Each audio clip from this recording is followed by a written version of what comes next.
Hi, and welcome to our very first campaign diary for the D&D campaign that I'm running with some friends at the moment, known as the Known Realms of Delgea. And this chapter or mini sort of sub-campaign is called the Winterweald Chronicles. The Winterweald in my world is a frozen Arctic kind of foresty realm north of the main sort of realm where the rest of the campaign takes place. The area is called Otus, and it is your sort of typical fantasy campaign. And I will go more into the background of that when it becomes relevant. But basically, the main kingdom there is a human campaign called human kingdom called True Otus, and they work very closely to a dwarven kingdom called the Grelt Kingdom, and they have very good sort of race relations and things like that. However, there has been splinter groups in the human kingdom recently and issues around that, and as I said, I'll go more into depth to that later. But our party for now are heading north to the Winterweald, which is also known as Icesphere by the first dwarven explorers there. And we started the session like so. They were below deck on the Nasajak, a wooden frigate heading towards the Winterweald. And as I said, this is known as the Icesphere, which is a dwarven name for the frozen continent. There's been several attempts in the past to sort of tame this wild area over the centuries, and this has resulted in some small settlements scattered across the land, but it's very much still a frontier. The biting cold has made it very difficult for anyone to make any sort of strong foothold. There's a few what you might call cities, but not really. They're more like bigger towns, and they're mostly built on trade and sort of survival, really. It was first explored by dwarven explorers many years ago, but little news ever really came back from that expedition, and that they were sort of immortalized as the first expedition. It's very much an ancient land, and it's home to creatures of lore and rumours of bygone civilizations and peoples. And I will be flashing up different pictures, and so at the moment you should be able to see the Natterjack. So, the Natterjack has been hired by the Crown of Otus to take a new expedition to this freezing continent to the north, and they want to look for a group of explorers known as the Northern Road Expedition. They've been hired in this follow-up expedition due to news that some members of the groups have been lost, and a search and rescue is being put out. Their orders that they got was to get to a town or a small village called Pilgrim's Progress, a small frontier border town that has gradually sort of been built up steadily over the years as various expeditions and traders have headed north, looking for fame and fortune.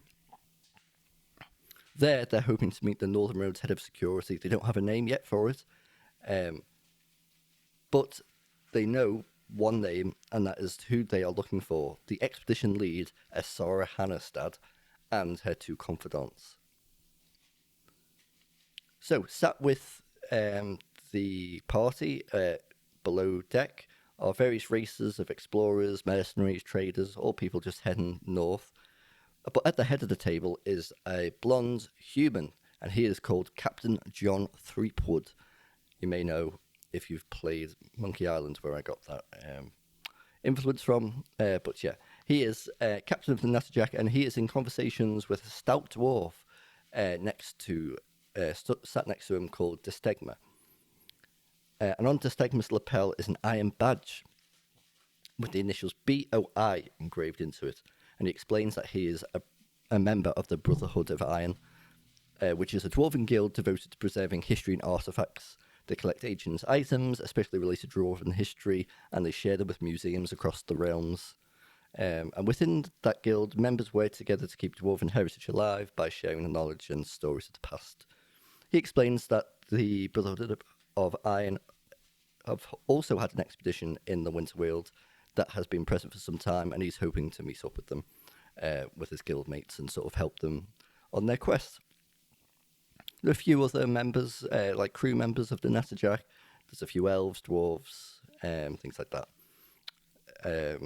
And they've been given names, and one of our characters, which I will introduce the characters in a moment, asked about, do we know any of, would they know any of them? And they do know one of them, a dwarf known Thome Fohammer, who is a sort of local legend in some areas as a bit of a mercenary, but overall a good person who will do, who will do jobs to keep small towns safe and things like that. So let's stop for a second and just go over the characters of our party. So it's a level 5 party, that's where we started, and it first began with Emil, our Goliath druid of the land, focusing on the Underdark circle. He is a new player to D&D, and what I love about new players in D&D is that they in some ways aren't constricted by rules, and I think sometimes that lets them get a bit more creative. So he wanted to be a Goliath, but he also had this idea of having the lower body of like a spider.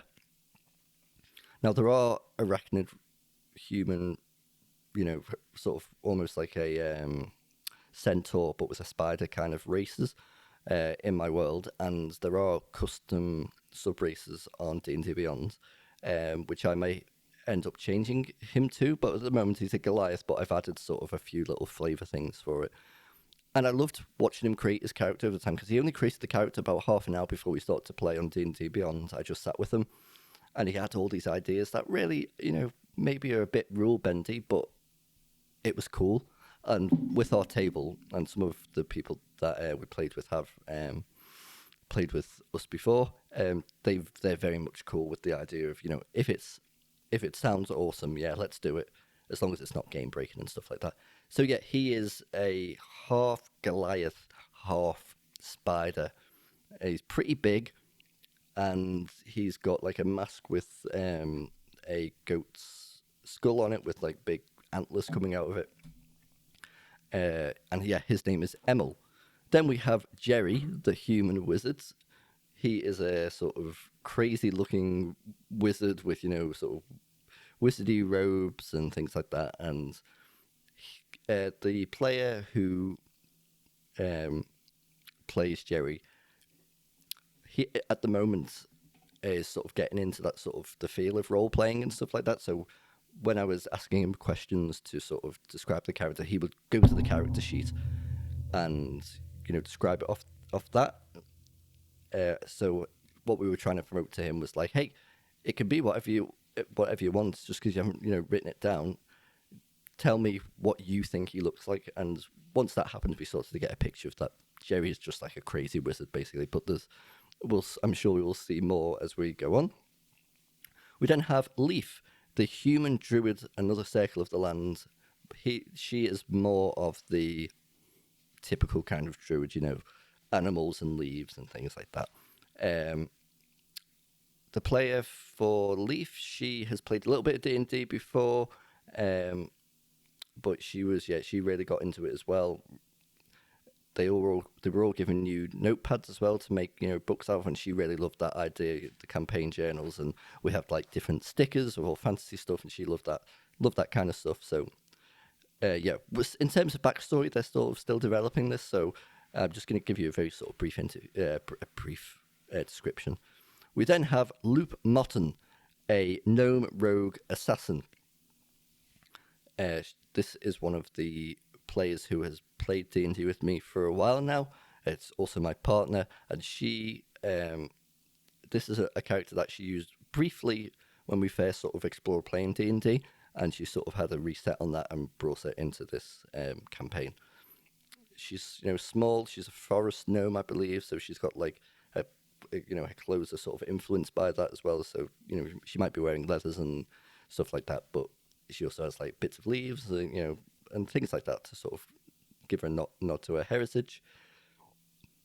And then we have Zunar, played by another player who has played D&D with us before, and he is very much into sort of the D&D kind of world. He listens to Critical Role, is it? Oh, yes, Critical Role. I personally listen to high rollers, but that's what he's into. So yeah, he's good on the rules and things like that. And indeed, I used him as my initiative tracker because he gets that kind of stuff. But yeah, I focused Zunar and Luke Martin. They sat next to Emil and Leaf and Jerry as well, actually, and sort of supported them, which was really nice to see. And they really started to bond as the sort of group as it went on. So I'm really looking forward to seeing where they go with this. So let's get back to it. Some time passes. They're having a little chat, about what to expect. How far? I believe they asked like how far away they were from landfall, and they were having a chat, and then a hatch from top deck flies open, and a white dragonborn pops their head through, and he's looking concerned. This character is, give me a moment, because I've got a few different things open here, and I want to get all the names right, and you may have just heard my dog barking there. I do apologise. This is Backleth Frosty, in quotation marks, Frostyeld. So he's known as Frosty, but his name is Backleth Frostyeld, and he is a white dragonborn. And he pops his head through, looking concerned, and says, "Hey, Captain, you need to come up here." And then he comes back and says, "Actually, I need all of you. Get up here now." Johan, or should I say Captain Threepwood, says, "Sure thing, Frosty." Right away, he gets up. He knows this guy very well, and he can read his body language. The party decide to follow up straight away. The Stegma is lagging behind, and you hear him shout from below the deck, "I need my crossbow. What's happening up there? I'm going to grab my crossbow. I'll be up there." So they get up onto the top deck, and they can see that they're going through sort of some smaller fjords coming towards the land, and they suddenly hear this big noise that sounds like this. This is the noise that I made, and it goes "Kafoo!" And this happens many times, and out from the cliffs, flying through the sky, are these large globules of what look like ice, but they're somehow on fire. They've got almost like a comet kind of look. And before the party can even react, these globules rain havoc from above, tearing the wooden ship apart, crashing into its sails and things like that. And suddenly it all goes black. And that's the last thing they remember until I asked them to roll a d20. And this was to see who woke up first. So they all rolled, and I believe it was Jerry, Emil, and Loop. They all managed to wake up first. They rolled highest. Leaf and Zunar, they were still a bit dozy from the guessing being knocked out, or for whatever happened. So they start looking about. Emil, Jerry, and Loop. Loop is the first one to be a bit more like, okay, I want to see what I've got on me. And what they realise is their weapons have been stowed away. Loop, however, does have a dagger on her because she is a sneaky rogue and she managed to keep it hidden away. This is one of her sort of secret blades. But her actual two short swords that she uses are gone. Emil, who is supposed to have a scimitar, has had that taken. And Leaf as well has had her. I believe she has a scimitar as well. Lots of scimitars in this party that has been taken as well. Oh no, wait, Leaf's asleep. I do apologise. Jerry's staff was not taken because they didn't really see it. It's not like a big staff. It's like more like a medium-sized stick, I suppose, which is what he uses as spellcasting focus. But they just saw it as a stick, whoever it may be who's taken them. So he's got that on him. But yeah, the rest isn't there. So they have a look around the area, and the first thing they really notice is the biting cold. It is freezing in this prison cell, a stone prison cell, and there's a small window at the top which is barred in the cell. Too small to let anybody in or out, but Emil decides to use his spidery legs to sort of have a look at, like, so he pulls himself up and to look, and all he can see is like a blizzard outside. Jerry, who I forgot to mention, the wizard, has a cat familiar, and he goes to send that through the bars. But when I describe what's there, he sort of says, "No, I don't think so." So I believe it's Loop who headed towards the door to have a look through, and he can see, so she can see a blue humanoid sort of figure sat on a chair on the opposite side of the hallway, stood next to like a big brass key. And I believe it's Jerry who does a investigation check or a history check. I forget what I asked, to see if they knew what this was. And they weren't completely sure what it was because, as we've said, this is a sort of frontier area of the world. There's not a lot known, and not a lot of information has come back on the races and the fauna and flora of the Winterweald. But Jerry, in his preparation, being a wizard, he rolled a very high. I believe he actually rolled a natural 20. It was sort of accepted that he had knowledge from very rare books that had sort of rumors and suggestions, and what he believes these are what are known as troll kin, and they're a sort of amalgamation of humanoids but with sort of troll-like features. If you there'll be an image up now of what they look like. Emil decides to try and shout something to him, and he does, and the guard simply comes over, pushes him away from the door, and goes back and sits down. No one tried to do anything at this point, while they had the guard up close to the door. This is what I thought was going to happen. I thought like Luke would pull her dagger out and grab her through the bars or something like that. But no, she went back, sat down. However, her passive perception, which is very high, could hear from what she assumed was another cell on the opposite, so on the same side as where their cell is. This sort of discussion of, no, that was my, I won that round. What are you talking about? And blah blah blah. Get your bets in, and then they shout out to the trollkin sat at the door, and they say, "Are you joining in on this round? Don't worry about them. They're not doing anything. Excuse me. We don't have to worry about them." And Leaf, which I thought was quite smart here, sort of purposely said like, "Oh yeah," it was like, "Oh, I'm so tired. I think I'm going to go back to sleep." And this was enough.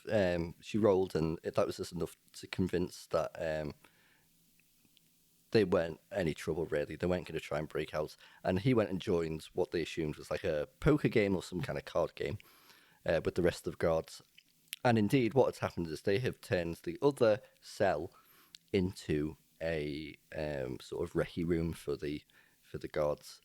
And yes, so Zunor and is sort of has finally come to properly, and he has an ability to summon his weapons. I believe he's an Eldritch Knight. Now, this was a good example of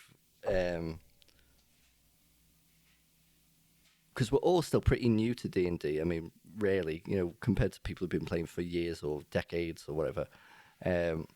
So this ability that he has to sort of summon his weapons if they're on the same plane of existence, the way I viewed it was like he would summon it almost like Accio from Harry Potter, where it would like come flying to him.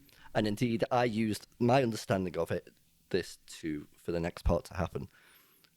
Sadly, the weapons were being stored in chests, and what this caused was the chest with Zunor's weapons in to come flying towards him and smash into the door. However, I should also say before this, Loop had actually managed to unlock the door but had not opened it. She'd used her sleight of hand and she had thieves' tools and things like that. So they'd opened it, and it was a high AC because in my mind, it wasn't just a lock. It was it was an iron lock, but they use ice magic to sort of froze it in place as well. So she had to like smash it with the little dagger to get it out, and then she managed to unlock this. Sadly, this sneakiness was I'm not going to say ruined, but it was interrupted by Zunar bringing his weapons. Now we had a discussion after this and said, no, actually, what should have happened is his weapon should have appeared in his hands. So we said, okay, going forward, that was a bit of a mulligan. Going forward, that's how it happens. But I thought it was a really cool moment, so I didn't want to go back and say, oh no. So we all agreed that that it was the right thing to do. So from that, obviously, big loud noise, and so the guards just come running out of the other cell, and that was initiative. And we had, it was maybe about a half-hour combat. There were 3 melee trollkins, one ranger and 1 spellcaster who was a warlock, and they dispatched them fairly well. What was interesting is when I've ran little one-shots to get sort of us interested in D&D, especially with Lupe and Zunar, they were used to like level 1 and level 2 kind of combat, and sort of they were quite good at mowing things down at that level, or things felt easier.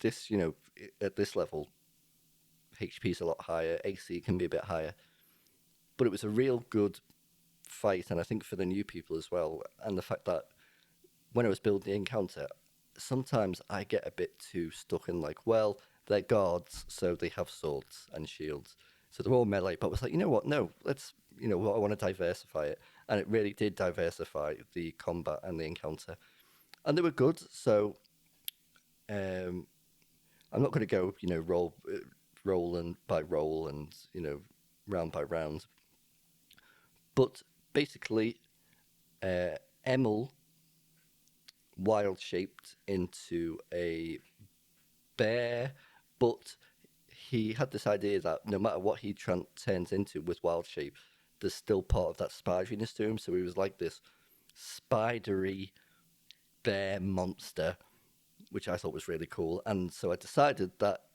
the one that he came up to attack once he'd wild shaped was sort of frozen fear for a round, just because I had this idea of just these trolls, just these trollkin, just seeing this happen towards and then barreling towards them would be quite terrifying.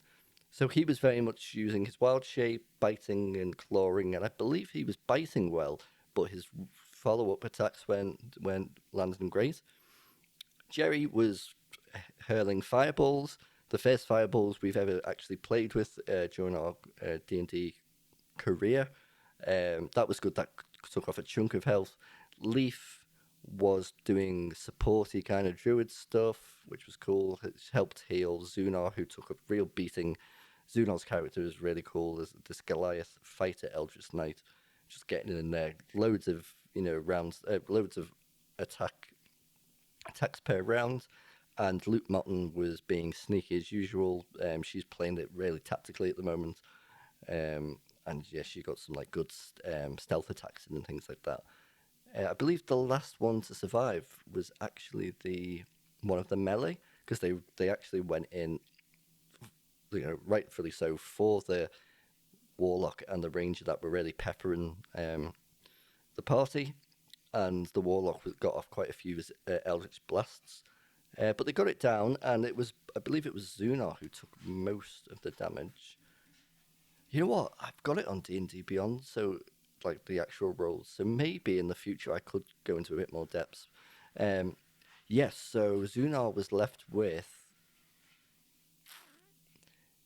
about half health after that, but he was healed up, I believe, by Leaf, and the rest of them were not too bad. Loop took a few hits. I think Leaf took a few hits as well. No, she didn't. So I think actually the 2 druids didn't take any damage. Yeah, Leaf took no damage. Emil took damage to his wild shape, but not his actual health. And Jerry took a bit of damage as well because once those fireballs came out, he very much became the center of attention.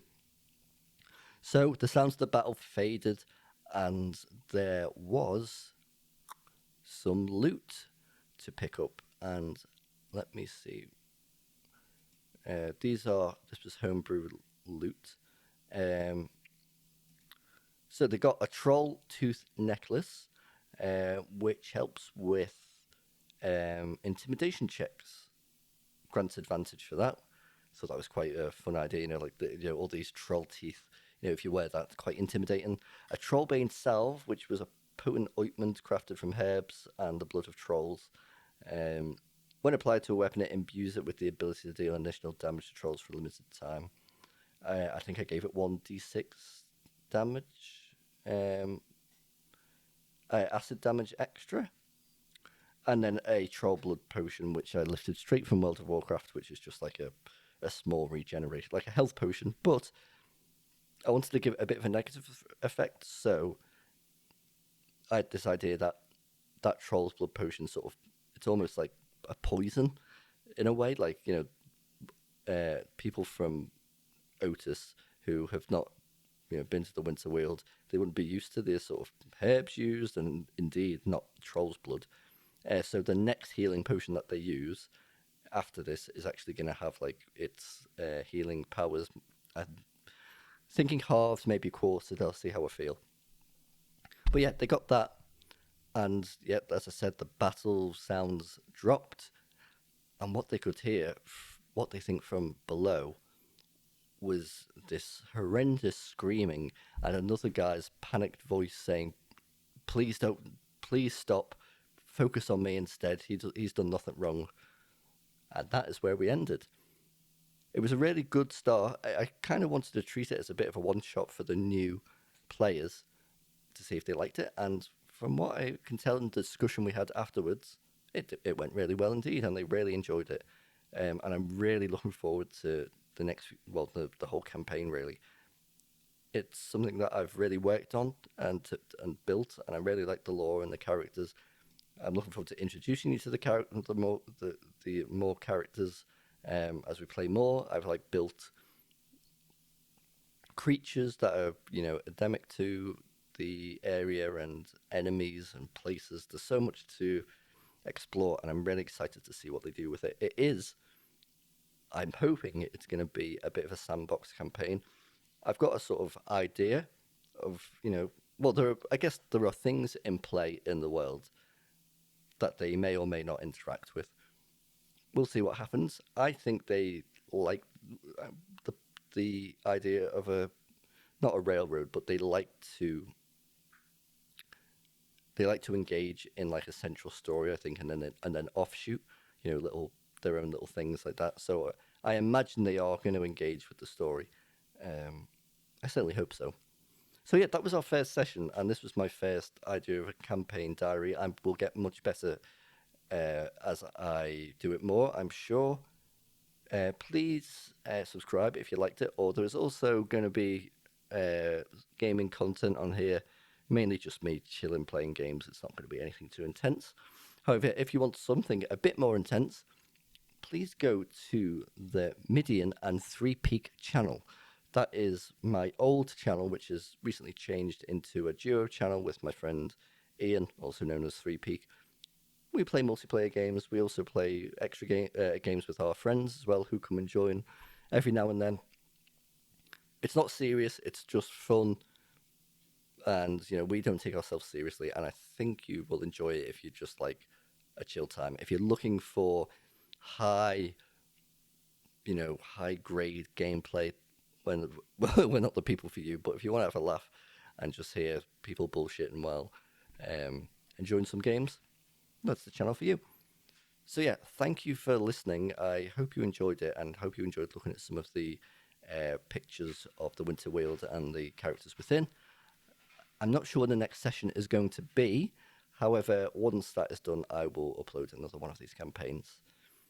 thank you for watching, and I'll see you soon. Bye now.